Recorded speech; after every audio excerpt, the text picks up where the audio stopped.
Hello Internet, it's me Josh, the Aging Gamer. So, here we are, the third and final review in my series of Batman movie video games, Batman Forever. You know, as much shit as Schumacher gets for his Batman movies, I really like this one. I can understand if you didn't like it, but I think it's a fun, campy movie. This was the first movie in the series to be geared as a family-friendly Batman movie, and as a result it ended up being the highest grossing live-action movie in the US in 1995. But what about the video game? Is it a hit, or is it a miss? Well, let's find out. Ladies and gentlemen, this is the Sega Genesis version of Batman Forever.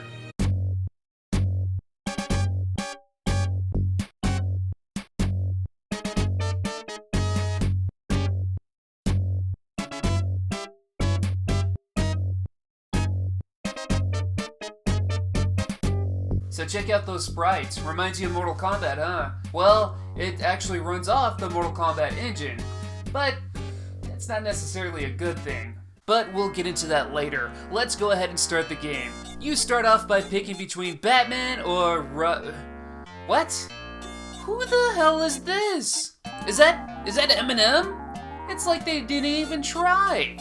Anyway, once you start, you're plopped into Arkham Asylum. You'll fight your first two inmates, Mad Jake and Mad Ned. This feels very much like a Mortal Kombat game, and not just because of the digitized actors. Batman and Robin control just as if you were playing Mortal Kombat, but if it were an action platformer. So I guess like Mortal Kombat Mythology Sub-Zero. If any of you were unlucky to play that, you'll know what to expect here. You'll automatically face whichever enemy is on screen, which is okay, but once there's two enemies on screen, it leaves you open to attacks. Ugh. So, your basic moves are punch, kick, uppercut, low kick, and leg sweep. Tap the start button to block, and tap up on the D-pad to jump. When in air, tap up again to glide. I've never seen anyone glide like this, but okay. As we make our way through the first level, we'll eventually reach a part where we have to use our grappling hook. Should it be too hard? Let's see. Up in A? No. Up in B? Nope. Up in C? What? What the hell? Let me check this online real quick. Alright. Okay. Simultaneously press up, B, and C at the same time. That's overly complicated for such a simple move. Alright, let's beat up some bad guys. Cool, now let's get down this platform. Alright. Come on, go down. Down A, down B, down C, down AC.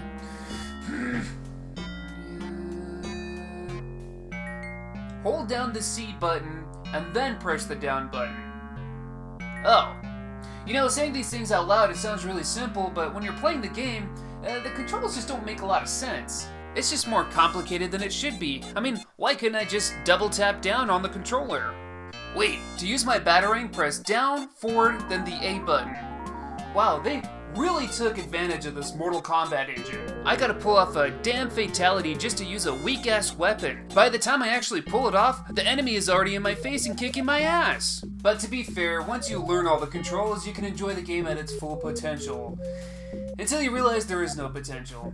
Yeah, it's not that great. Like I mentioned earlier, it feels like I'm playing a bad Mortal Kombat platformer. Every enemy you fight is like having a short fight in Mortal Kombat. You'll throw punches and kicks and you'll block, though you'll still take damage, and the enemies throw a lot of cheap shots at you. They can suddenly grab and toss you, blow fire in your face, whatever this crotch grab is, and even a chainsaw to the penis. And get this guy can turn invisible and you have to blindly punch him to see him reappear.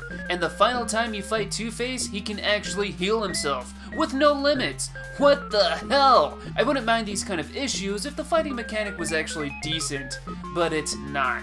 The only real advantage Batman has in battle is that you start with multiple lives.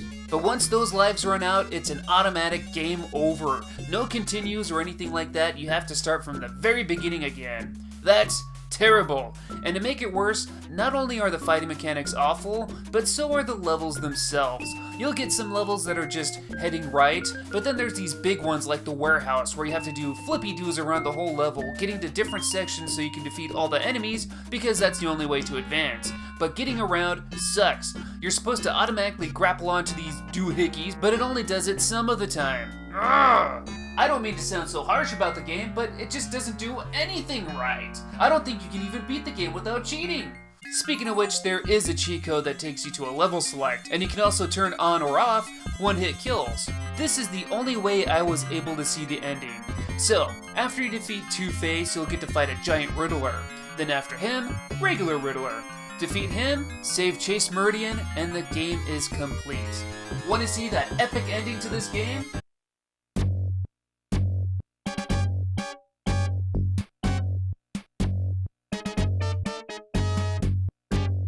Yep, that's it. Roll credits.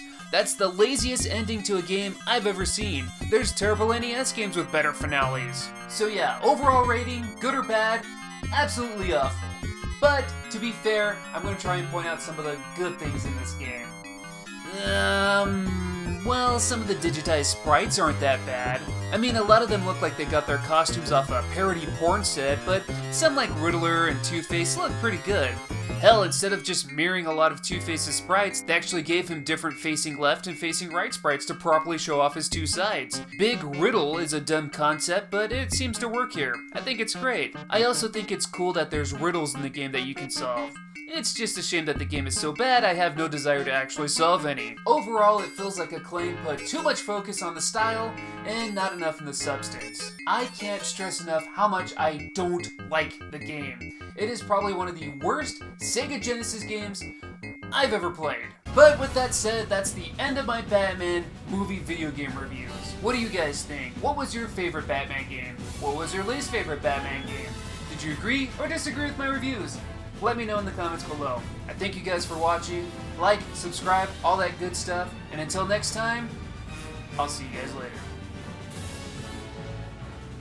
If the bat wants to play, we'll play.